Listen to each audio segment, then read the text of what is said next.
మనసు లేని దేవుడు తీసుకుపోయినా బాగుండేది కదరా. నా తమ్ముడిని దేవుడు తీసుకుపోలేదు, చంపేశాడు. వీళ్ళందరూ వీళ్ళందరూ కలిసి నా తమ్ముడిని పట్టున పెట్టుకున్నారు. నా తమ్ముడిని పట్టున పెట్టుకున్నారు. నువ్వు మాట్లాడుతుంది బుద్ధి లేకుండా. అసలు ఏం మాట్లాడుతున్నావు నీకైనా అర్థం అవుతుందా? అవునరా, వల్లే వీళ్ళందరి వల్లే నా తమ్ముడు పోయాడు. మరీ ముఖ్యంగా అలకనందాన్నే నా తమ్ముడు చనిపోయాడు. నాశలు కొంతమ్మ కోరికలు లేక నా తమ్ముడు చనిపోయాడు. అమ్మా, నువ్వు పిచ్చి పిచ్చిగా వాక్కు, నోరు మూసుకో. వాగడం కాదురా, వాస్తవం. నిన్ను నాకిచ్చి పెళ్లి చేద్దామని నా తమ్ముడు కొండంత ఆశతో ఇక్కడికి వచ్చాడ్రా. కానీ ఇది ఆకాశానికి నిచ్చివేసి నా తమ్ముడికి అంత స్థాయి స్తోమత ఉన్నాయా లేదా అని చూడకుండా అమెరికా సంబంధం అని నా తమ్ముడిని చంపుకుంటుందిరా. అమ్మా, నువ్వు నోరు మూసుకో. అసలు ఎప్పుడేం మాట్లాడాలో తెలిసి చావదా నీకు? అసలే అందరూ ప్రాణం పోయినంత బాధలో ఉంటే ఇప్పుడు విషయాలన్నీ ఎందుకు మాట్లాడుతున్నావు చెప్పు. ఎందుకంటే కూతుళ్ళకి మంచి జీవితాలు అందించాలని నా తమ్ముడు ఆశపడ్డాడు. దీని అత్యాశతో నా తమ్ముడిని చంపేసిందన్న బాధ తట్టుకోలేక మాట్లాడుతున్నాను రా. అమెరికా సంబంధానికి తూకే స్థాయి హోదా లేకపోయినా సరే కూతురి ఇష్టాన్ని కాదరలేక వాడు ఒప్పుకున్నాడు రా. వరకు సంపాదించిన ప్రతి రూపాయి మొత్తం తీరికాడు కదరా. ఆఖరికి ఆ తోట కూడా ఈయన పెళ్లి లాంఛనాల కిందే రాసిస్తానని చెప్పాడు రా. 20 ఏళ్ల కష్టం అంతా దీని పెళ్లికే తగలేస్తే మరి మిగతా పిల్లల పరిస్థితి రా. మిగతా జీవితం ఎలా బతకాలి అనే దిగుతోనే నా తమ్ముడు కుమిలి గుండాగి చచ్చాడ్రా. దీనివల్లే అమ్మా, అంతా దీనివల్లే. అసలు ఇదే నష్టం చేతుకురాలు. ఒకవైపు కన్ని తండ్రిని పోగొట్టుకుని మరోవైపు పెళ్లి ఆగిపోయి విని పెంచని బాధని కని పెంచని కన్నెళ్ళని మోస్తుంటే సాటి ఆడదాని వైపు ఒక అమ్మలా ఓదార్చాల్సింది పోయి ఇలాంటి పరిస్థితుల్లో కూడా నీ మాటలతో చంపుకు తింటున్నావు అంటే నువ్వు అసలు మనిషివేనా? నేను మాట్లాడిన దాంట్లో తప్పే ఉంది. ప్రతి మాట నిజమే కదా. నిజం కాదు అక్కసు. నీ కొడుకుని నేను పెళ్లి చేసుకోను అన్నానని అక్కసు.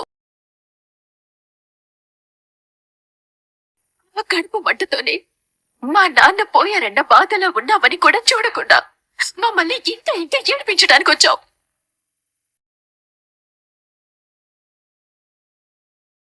అసలు మా నాన్న పోవటానికి కారణమే నువ్వు. శాపనాటాల వల్లే మా నాన్న చనిపోయారు. వల్లే వాళ్ళు చనిపోయారు. ఏ కోసమే ఆయన పోయిన బాధలో మేముంటే ఏంటది నయ్యి గొడవంతా? ఎందుకు మమ్మల్ని ఇంకా చంపకు తింటున్నావు?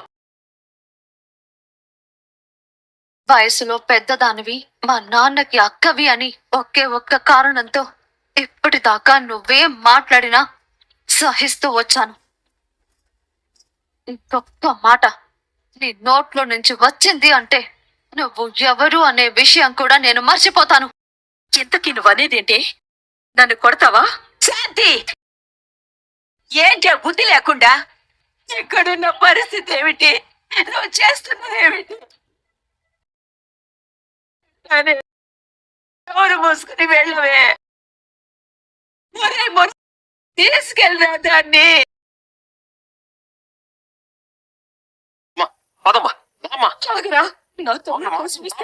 చూస్తాను చూస్తాను జాను, నాన్న నా వల్లే చనిపోయారా? అయ్యో, అలాంటిదేం లేదక్క. ఆ దేవుడు నాన్నకి అంతవరకే రాసి పెట్టాడు.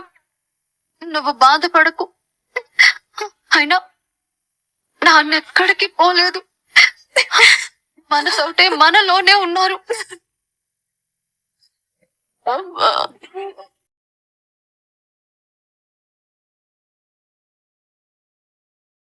రెండు పక్కనే ఉంటాయి. నమ్మకం లేకపోతే ధైర్యం ఉండదు, ధైర్యం లేకపోతే నమ్మకం ఉండదు. మా ధైర్యం మా నాన్నే. సముద్రంలో మునిగిపోతున్నా సరే నాన్న ఉంటే చాలు, కాపాడేసుకుంటాడు.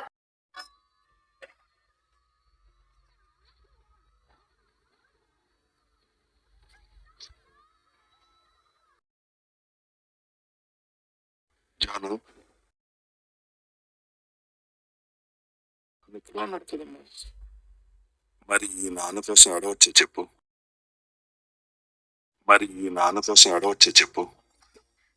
నాన్న, నాన్న. ఈ కంట్లో నీళ్ళంటూ వస్తే అది సంతోషంతో రావాలే తప్ప బాధతో రాకూడదని చెప్పాను కదమ్మా.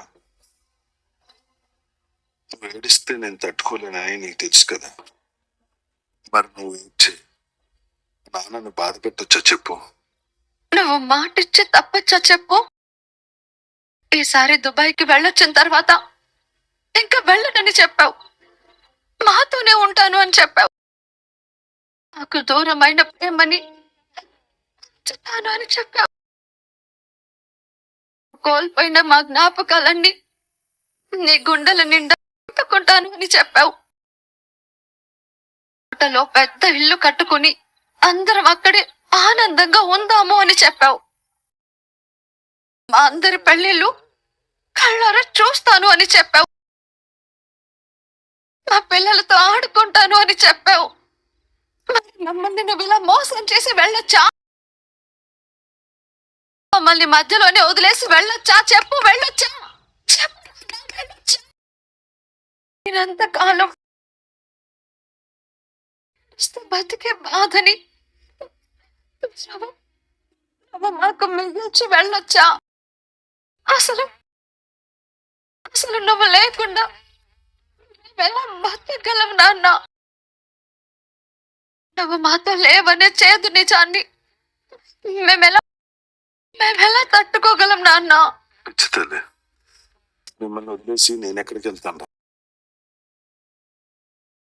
మీ ఆలోచనలోనే ఉంటాను, మీ జ్ఞాపకాల్లో నేను ఉంటాను, మీ సంతోషాల్లో మీ నవ్వుల్లో నేను ఉంటాను. నాన్న, ఈ గోదావరి సజీవంగా ప్రవహించినంత కాలం మీ నాన్న మీతోటి మీ పక్కనే సజీవంగా ఉంటాడు రత. ప్రస్తుతం ఈ నాన్న స్థానం నీది. భుజాన్ని భరోసాగా చేసుకుని నువ్వే మన కుటుంబాన్ని చూసుకోవాలి. కళ్ళల్లో ప్రతి క్షణం ధైర్యం కనపడాలి. మన వాళ్ళ కోసం నువ్వు ఉన్నావనే నమ్మకం కనపడాలి. అంతే తప్ప నీ కళ్ళల్లో భయంతో కన్నీళ్లు కనపడకూడదు.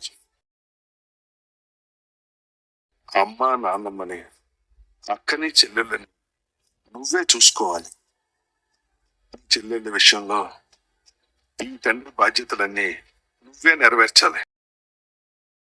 బాధపడమని, ఎవ్వరికి ఎలాంటి లోటు రాకుండా చూసుకుంటానని నాన్నకి మాట.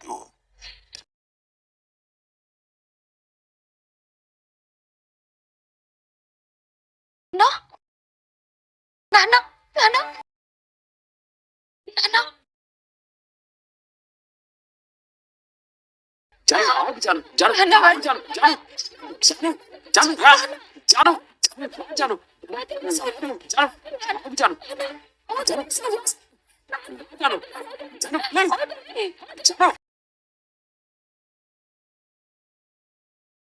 జాను, నీకేమైనా పిచ్చా? ఎక్కడున్నావు అసలు అర్థం అవుతుందా నీకు? సూర్య, మా నాన్న ఎక్కడ ఉన్నారు? వెళ్ళిపోతున్నారు. జాను, జాను, నన్ను జాను వదిలేయ్ రా సూర్య. జాను నన్ను వదిలేయ్. జాను జాను జాను జాను, నీ నాన్న లేరు, నీ భరించలేని బాధే, అంగీకరించక తప్పని నిజం. జాను, మనం తీసుకోగలిగే మాత్రమే నిజాలు, మన మనసు తీసుకోలేనివన్నీ అబద్ధాలు అనుకోవాలి. అన్నిటిని దాటి జీవితంలో ముందుకు వెళ్ళగలం. అందుకే నీళ్ళని ఈ గోదాట్లో వదిలే వదవదు. రాజా, ఉంచాను, వెళ్ళు. Good night. జాను, తడపడకూడదు, నువ్వు భయపడకూడదు, పడిపోకూడదు. అసలు ఎంత బాధున్నా ముందున్న ధైర్యం మాత్రం అలాగే ఉండాలి. అది నిలబడాలి, పడినా కూడా పడిపోకుండా నిలబడాలి. ఈ ధైర్యమే మీ ఇంట్లో వాళ్ళకి కొత్త ఊపిరి. అందుకే నువ్వెంత స్ట్రాంగ్ గా నిలబడితే మీ కుటుంబం అంత స్ట్రాంగ్ గా నిలబడుతుంది. అదే నువ్వు భయపడితే మీ వాళ్ళకి భవిష్యత్తు మీద భయం మొదలవుతుంది. జీవితాలు ఏమవుతాయో, ఎలా తలకిందులవుతాయో అని అంటాడుతుంది. మీ వాళ్ళ కళ్ళల్లో నువ్వు నవ్వులు చూడాలంటే ముందు నీ కళ్ళల్లో నువ్వు ధైర్యం నింపుకోవాలి.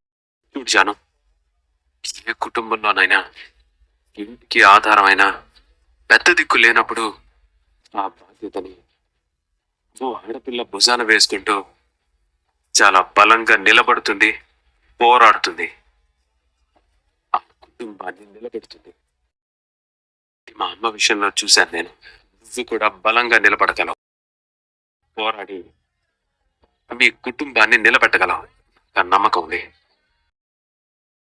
భయంతో నీ అడుగులు తడబడడం ఇదే మొదటిసారి, చివరిసారి కావాలి. నీ కుటుంబానికి ఒక గొడుగు అవ్వడం కోసం ధైర్యంగా అడుగువే. స్ట్రాంగ్ జానా. మనకి దూరమైంది నాన్న మాత్రమే, నాన్న జ్ఞాపకాలు కాదు. మనం ఎప్పుడు సంతోషంగా ఉండాలని, కన్నీళ్ళకి దూరంగా ఉండాలనేది నాన్న ఆశ.